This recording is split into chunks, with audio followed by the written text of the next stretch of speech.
The president of the United States says Joe Biden is taking his first steps today on the issue of guns in America.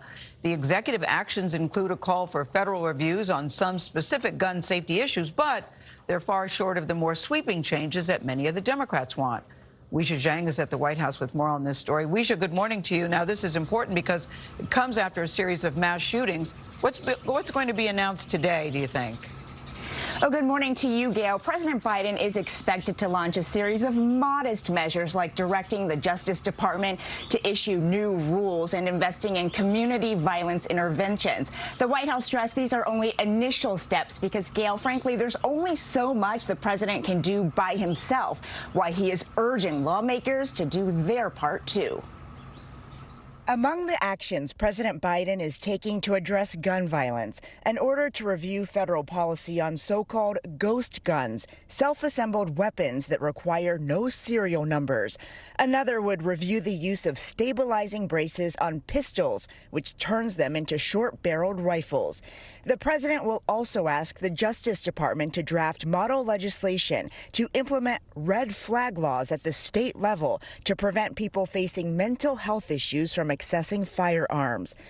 President Biden also plans to nominate gun violence expert David Chipman as the next director of the ATF, an agency that has not had a permanent director since 2015. I don't need to wait another minute, let alone an hour, to take common sense steps. Recent mass shootings like those in Georgia and Colorado have once again put gun violence front and center.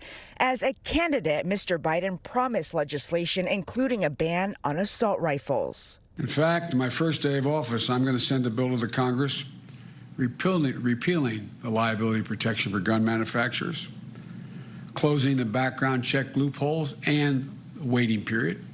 Moderate Democrats like West Virginia's Joe Manchin have signaled they will not support the sweeping reforms his more liberal colleagues want. It is time for Congress to act and stop. On CBS This Morning last month, Vice President Kamala Harris said President Biden is prepared to act, but urged Congress to take up the issue.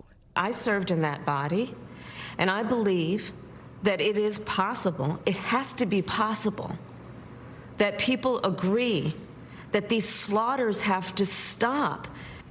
The NRA is slamming President Biden's plan, saying that they could require law-abiding citizens to surrender lawful property. The association promises to fight, but gun control advocates like the group Every Town for Gun Safety say this is a victory that will save lives. Tony? Everybody can agree you want to save lives. Weijia, thank you very much.